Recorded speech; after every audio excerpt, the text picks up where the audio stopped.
Okay, so a few other miscellaneous items. Licensing has a bunch of rules on things like child abuse, shaken baby syndrome, all of these kinds of things that we're also going to have you watch today. So the center just has a few things to talk to you about regarding these items. When it comes to child abuse, on the front desk, or by the front desk behind it, there is a bulletin board. And on that bulletin board, there is a sign up, and it's got a little stop sign on it that says "Say No." Right below that is a gray phone number. It's big bold letters, and that is the number that you're going to call if you have concerns about whether or not any of the children at the center are being abused by anybody at home, by the center itself, by anything. Okay? That's what that number is for. My children who are enrolled here in the center are exactly that. They are my children. I love and know every single child here at the center. So here's the fun thing. You are never going to get in trouble for calling that number. Okay, I expect you to do your primary job, which is to protect the children in our care. So it's important that those kids are protected both here and at home if that is needs be. All right. That being said, there are a few cases at the center that usually come up. We're going to go over a couple of them that might make you understand why I suggest that you have somebody else also look at the case. You also maybe ask management if there's something you should know about that child. We have one case currently at the center where we have a toddler. She has a birthmark across her bottom. However, that birthmark looks like somebody took a belt or something and smacked her with it. It's right across the back of her bum. Looks like what it did. But it's been there for 6 months and it is a birthmark. We also have a little boy who is currently in our potty training room. If you change his diaper, he will very explicitly, in clear tones, tell you that he doesn't want you rubbing anything down there or anything like that. The language he uses is very adult and it's a bit shocking sometimes. The reason this child talks like this is actually because when he was born, his urethra was on the side of his penis instead of the bottom, and so they had to put a staple so that it would grow in the right direction. And when we change his diaper, sometimes if you have to clean that area, it can become painful for him, and this is why he talks like this. He doesn't like it when people rub him there and whatnot. It can be a little bit alarming if you don't understand the circumstances. We also currently have 3 children at the center who had a very difficult past. Daddy hurt mommy, and one of the little boys had to call 911, and the police were not exactly gentle with daddy when they came to pick him up. It was very, very traumatic for these kids. These kids in these kinds of situations can be traumatized for an extremely long period of time, and this specific child will talk about it like it happened last night when it happened a year ago. So I'm not saying we shouldn't take when they talk about it extremely serious, because we do and should. Parents in this situation don't always stay in prison and they could come back into their lives. So we watch these kids very, very closely. But sometimes knowing a little bit of the kid's backstory can actually help. Children in this kind of a situation often will act out. They've had trauma in their background, and it is completely understandable why they act out in the way that they do. If you're having a situation with one of these kids where you need to talk to management about how to conduct punishments with these kids, they can be very specific. In this situation, the oldest child used to run away from us a lot. He was what we called a runner. They run out of their classrooms. And by the way, if you ever do have a runner, make sure that you grab the walkie-talkie and call for help. Don't chase the 1 and leave the 6, all right? Try to keep your eyes and ears on them as much as physically possible, but do call for help. We are here to help you with those kinds of situations. But in this situation, this little boy would run away from us, and there was no catching him. Once we realized what had gone on at home, we realized it was because he was afraid of what happened when an adult catches him. So in this specific situation, we learned that instead of chasing him, we asked him to give us a hug. Get down on their level and ask for a hug, and this child would go from a 10 to a 2. Then he would talk to us and he would know that we weren't going to hurt him. He's been enrolled at the center for a year now, and he's a completely different child because we learned how to handle these episodes, and he's learned to trust us. The goal in these types of situations with these types of kids is that we have the unique and honorable ability to change their lives, to fix this, to give them somebody that they can trust and to make their lives a little bit better. So let me reiterate by saying that you will never get in trouble by calling that number, but please talk to management and let us know what's going on as well. All right? The next thing we're going to go over with is shaken baby syndrome. Shaken baby syndrome, what they want you to do, or at least the rules that most people follow, is to put the baby in a safe place, to walk away, take a time out for yourself, and call for help. The only one of these that you are not allowed to do is simply walk away. You cannot just walk out of the classroom. All right? So you need to call for help. I am the mother of 2 children, one of which who is a diagnosed insomniac. I often work 2 hours, I sleep for 2 hours and work a 12-hour shift. I've had moments where you get that frustration level, okay? It's not something to be ashamed about, and it's not something to feel worried that management is going to be upset at you about. We work with children, and they can be frustrating, so we have all had that moment where you need to take a time out yourself. This is what timeouts are for. All right. If you do have concerns about the fact that management is going to judge you about the fact that you can't handle your room or something like that, then may I give you the suggestion of you need a bathroom break. You need to call for a bathroom break, okay? If we're taking my heart out of the situation and we're just talking about the business side of this, if you shake or hurt one of the kids, you're getting sued and fired.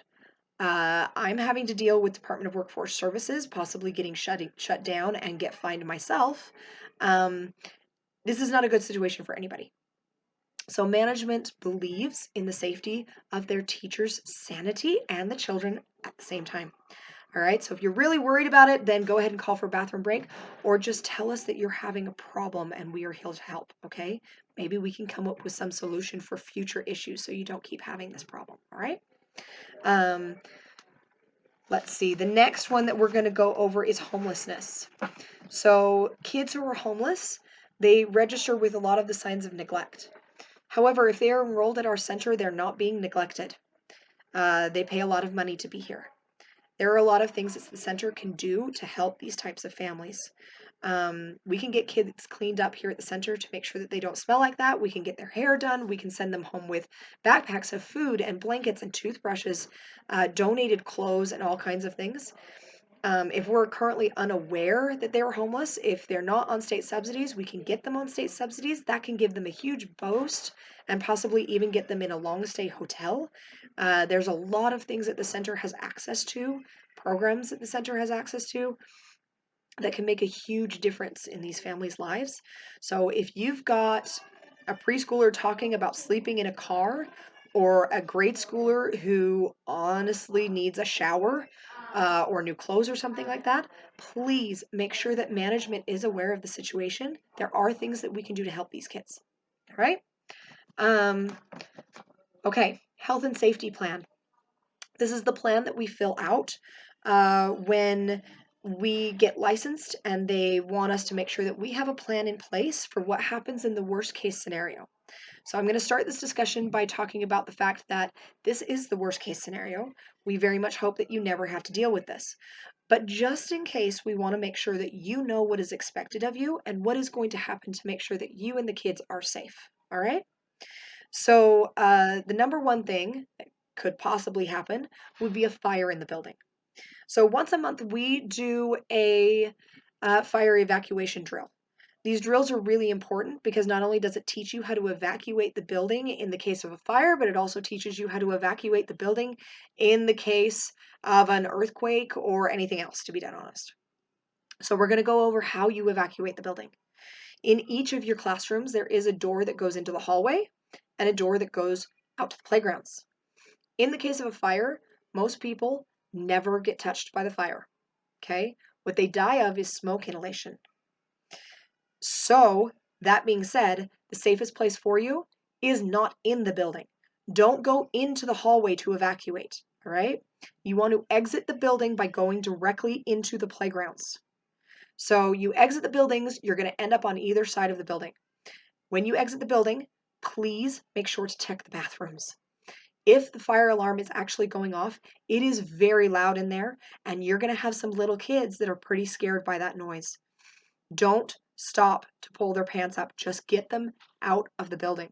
Do not stop to grab their coats, blankets, anything else. Just get them out of the building. All right? In the baby room, there are 2 cribs that are not in the stacked formation. Okay? These are evacuation cribs. They have steel frames and they are designed for you to be able to put those children in the cribs and roll them out of the building. Again, not into the hallway, roll them out of the building. All right? So you put all the babies in the 2 cribs and you roll them out of the building. If you have a quick second, sure, grab the blankets that are hung over all the cribs and just drop them in the cribs with them. We'll wrap them up later. Okay? But get the kids out of the building in those cribs. If there's just 2 babies to 2 adults, ignore the cribs, just take the babies. All right? If the fire alarm is going off and you are in the younger toddlers, so these are the kids, they're not in the baby room, but they're not quite walking yet either. And there's 8 of them to possibly 2 to 3 teachers. You don't have that many arms, all right? So if the fire alarm is going off, you put the toddlers in the cribs with the babies, okay?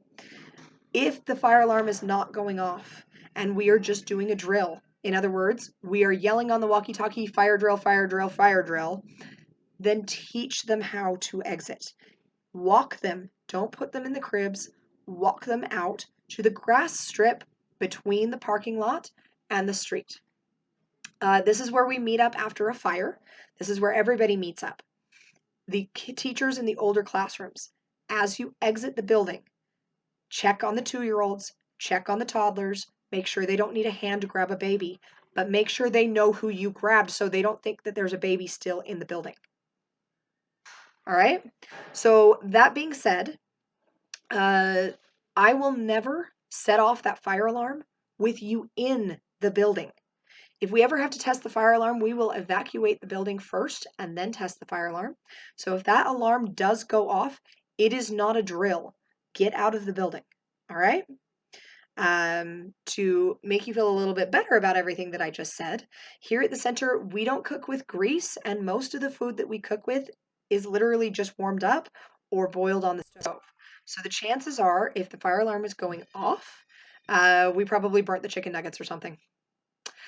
If it's not going off and there's an actual fire in the kitchen, there is an industrial hood in there that blows out a whole bunch of foam that's going to put that fire out, and our poor cook is probably going to smell like vinegar for a very long period of time. If you're not in one of the classrooms, if you're in the break room, go out the windows. They're on ground level and they do open. All right? If you're in the kitchen, depending on where your fire is, either go out the back door or go out the pantry door. All right? If you're in the art supply room, either go out the windows or go out the front door. All right? Now, the key is if management didn't make it out the building. On occasion, management is one of those people that thinks, you know what, I know I should evacuate the building, but instead I'm just going to check on every single person, and then for some reason we don't make it out of the building. So in this worst case scenario, the teachers that are there should break a window in the van.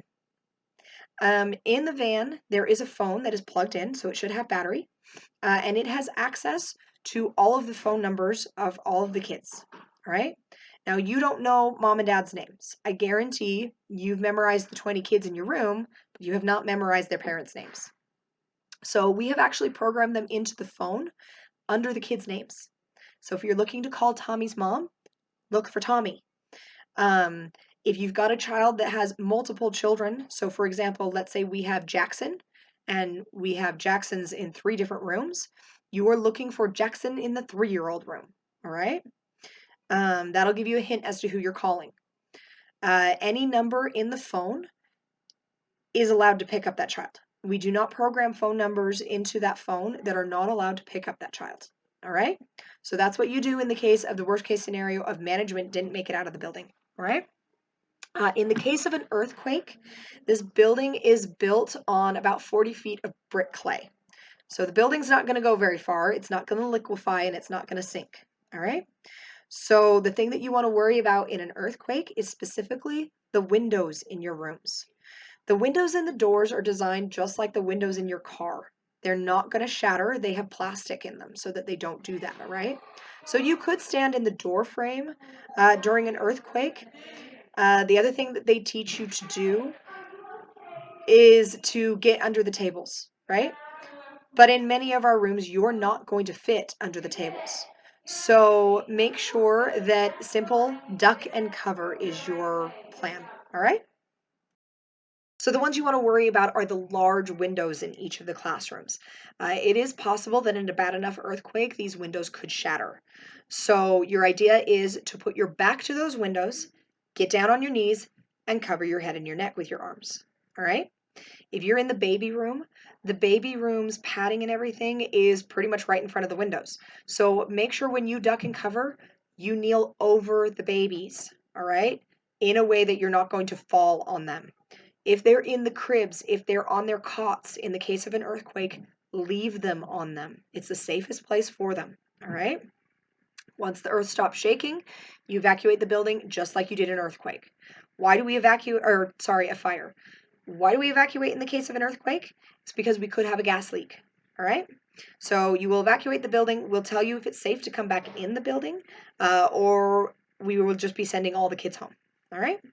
The other thing that we're going to go over is probably the scariest situation. Unfortunately, in this day and age, we do have to go over the situation of a live shooter here in the building. So in the case that something like this happened, we do not want you to lock down. We do not want you to shut your doors and cower in your bathrooms. What we want you to do is evacuate the building. Okay? If you stay in the building, we give that person hostages. We cause problems. The fact of the matter is, if you hear somebody scream the word scatter over the walkie-talkie, that's exactly what I want you to do. I want you to scatter in every direction. I want you to get the kids out of here. I don't want you lining them up. Do not stop to pull their pants up on the toilets. You get out of the building and you run for Bowman's. I do not want you stopping at the grass. I want somebody stopping in the street to make sure nobody hits the kids, but you head for Bowman's and you grab every single kid that you can see. We need to get as many people out of the building as quickly as possible. Now, I know this is an extremely scary situation, so please keep in mind that it's probably never going to happen. In the case that it does, though, we do have backup situations. For example, at the front desk, there is a panic button that goes directly to the police department. If we push that button, they are well aware of our situation and they're on their way, and they are literally only 2 blocks away. All right? Also, keep in mind that as you head for Bowman's, a lot of those adults are going to be really upset at anybody attacking kids. So I would be really nervous about anybody actually doing it because they're probably going to get attacked themselves. So that being said, that's what you do in the case of a shooter, okay? The code word for a shooter is not lockdown. It is scatter, all right? So that's what you're going to do, and you're going to do it just like a fire drill. I can tell you that the last time that we had to evacuate this building, we did exactly what I told you did. Some water that was boiling some chicken overflowed on the stove, caused a bunch of smoke, and set off the fire alarm. We evacuated this entire building with nearly 100 children and 30 teachers in under 1:20 seconds. So that being said, we can do it very quickly, especially when we do it right. That's why we do these drills often. All right. As far as the health and safety plan goes, there's a couple of other quick things we're going to go over. All right. Mainly, there's a couple of things that you are not allowed to come to work with. You are not allowed to come to work with a fever, vomiting, unexplained diarrhea, rashes and blisters, jaundice, or unresponsive behavior. So when we talk about unexplained diarrhea, this means if you know you ate something you shouldn't have eaten last night that causes you problems all the time, that's explained diarrhea. All right? If you're really going to have that big of a problem and you're going to cause a mess, please stay home. But mostly we're talking about unexplained diarrhea when it comes to children.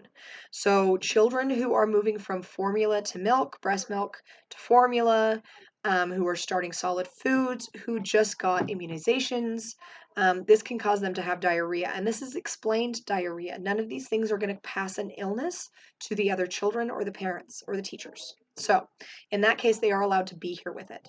However, if a 4-year-old is having diarrhea, that's a different situation. They don't react the same thing as an infant, so they're going home. All right? Rashes and blisters, this is usually what we're talking about with hand, foot, and mouth. If you don't know what hand, foot, and mouth is, please go Google it. Many new parents don't know what this is. They get blisters on their fingers, around their mouths, and on their toes. If you see anybody who's got blisters like this, you need to contact management immediately. The kids need to get out of the building immediately, and we need to clean that room from top to bottom. Hand, foot, and mouth has 7 different strains, so you can catch it 7 times, and yes, it can be passed to adults. Passes like wildfire if we don't clean correctly, all right? So we want to make sure that we get this out as quickly as possible because you're going to miss out on work if we end up passing it around, all right? Jaundice. For people who are not as pasty as me, people come in all shades. So if they're not as pasty as me, sometimes this is a little harder to see. What you want to look for is the whites of their eyes. If this is going yellow, they need to get a call. What that means is not necessarily that they're going to pass it to somebody else. What it means is that they're having some sort of liver problems and they need to be seen by a doctor very quickly. All right? Unresponsive behavior. We do have parents who honestly will drug their children out of a fever. If they were this sick, they would definitely stay home, but for some reason they have to go to work. So they will drug their children out of a fever. If we're talking about that child that usually, honestly, drives you nuts, never stops talking, never stops playing, is tumbling and tackling people all the time, if they are sitting unresponsive, just staring at you, completely non-responsive behavior and or just not acting like themselves, you need to let management know. Either a fever has been drugged out of them or we're just waiting for it to show up. Okay? If they're not acting like themselves, management needs to know. All right? Um, so really quickly, the last thing we're going to go over is one of the most important things that we're going to go over, and that is discipline here at the center. We want you to keep in mind that the children and their parents pay a lot of money for them to be here. Okay? We don't hurt our kids. We don't hit our kids. We don't pinch our kids. We don't verbally abuse the kids. This is all part of the code of conduct policy, which we have or will go over today, all right? So, how do we discipline the children? You are responsible to discipline the children. They are not supposed to continue destructive behavior. That's not safe for the other kids in your room. It's not safe for you, and it's not safe for the building. So, the main form of discipline here at the center is timeouts. The rule on timeouts is that you can give a child timeout no more than 1 minute longer than their age. So, a 2-year-old can have a 3-minute timeout, and an 8-year-old can have a 9-minute timeout. These timeouts are not just meant for you to stick them in a corner and get a break from them for a while. These timeouts are designed so that you can talk to them about the problem, right? Please make sure if you've got a toddler, 2-year-old, 3-year-old, they're not in timeout for 15 minutes. That is a ridiculously long amount of time for those kids, all right? And the whole point of it is to fix the problem so you don't have to put them in timeout 10 minutes from now. So do yourself a favor and talk to them. If you have a child that spent half the day in timeout today, you need to talk to management, okay? Timeouts aren't working. There are a couple of different kinds of children, but we're going to talk about the 2 ends of the spectrum. One end of the spectrum, you'll have a child that will literally laugh at you when you put them in timeout. They don't care. They're getting attention, and it's what they wanted in the first place anyway. These type of children don't care if it's good attention or bad attention. They just like the fact that they're getting attention. All right? So sometimes other things work better with these children. Removing privileges. Taking away specific toys that are their favorites. Talking to management. And notes going home to talk to the parents about the behavior. All right? Please make sure when you are writing any kind of note to a parent, you don't say anything in that note that you wouldn't be willing to tell them straight to their face, because management, when we hand them that note and talk to them about the behavior, we get to talk to parents straight in the face, all right? And it's really embarrassing and awkward trying to talk to them about it when you've written something on the paper that they're reading that is inappropriate, all right?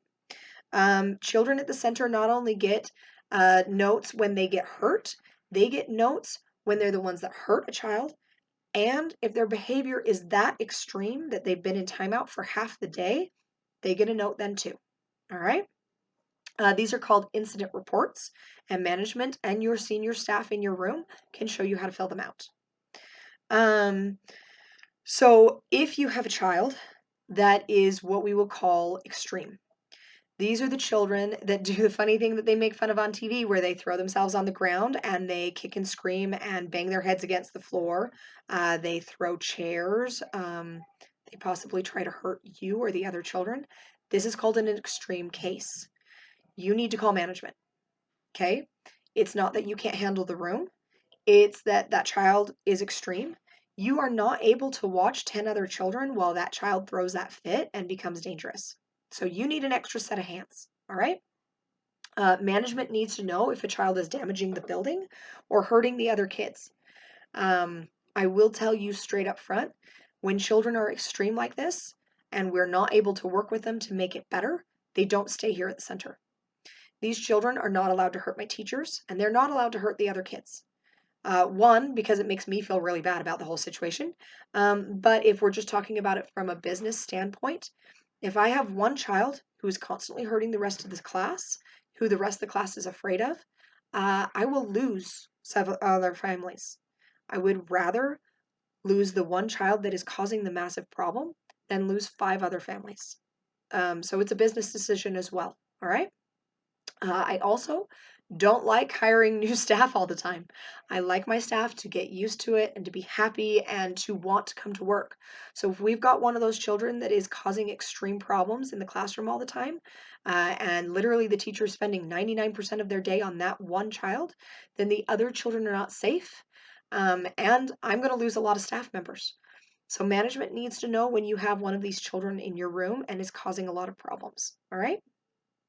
Um, the children are not allowed to come with any of the illnesses that we talked about before either. So if you think one of the kids is suffering from any of those ailments and it's causing bad behavior, you need to let us know, because we need to treat the cause of the bad behavior, not the action. Okay? If you treat the action, you end up with kids who laugh at you when you put in timeout. All right? Or throw chairs. If we treat the cause, we can usually make it better. Just like that little boy we talked about in the abuse case, where he's a completely different child a year later. All right. You will also run into the other side of the spectrum, children where they have high anxiety about getting into trouble. I have a little boy, if you say his name in a specific voice, he will hit the floor crying. He happens to be my son. Tonight, when I am putting him to bed, he will continue to apologize for making the teacher upset. He is not upset and crying at you because he's upset he got in trouble. He is upset because he screwed up. Um, these types of children, we worry about their anxiety level. They are perfectionists and they do not like getting in trouble. Putting that type of a child in timeout for 10 minutes is absolute torture for them. Right? Now, it's not that they shouldn't be punished just like any other child, because they did make a mistake, but you need to keep in mind the level of punishment versus the level of distress and or punishment that you're giving them. A timeout for the first child, it's not that big of a deal to them. It's not that huge of a punishment. A timeout for the second child, or at least an extended timeout, is paramount to torture for them. So you need to make sure that you're tailoring your punishments to the specific child. Again, we always want to treat the cause of the behavior, not the action. All right. If you have any questions regarding all of this kind of things, it is very important to us at the center that we maintain a specific kind of atmosphere. We are family owned and operated, and we want to keep it that way. We want to keep this place feeling like a family. The owners are mom and dad, the management are big sisters, and our teachers are little sisters, and our kids are the kids. All right? So we really do feel that way.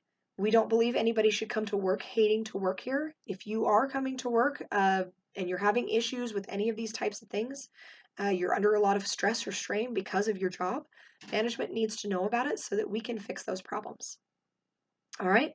Uh, Management will be talking to you today. Have an open door policy, and we expect you to bring any issues that you are having or any questions that you have about your training today to our attention. We are happy to train you. It's much better to get trained than to get in trouble on anything. So please make sure you ask questions, all right? Thank you very much.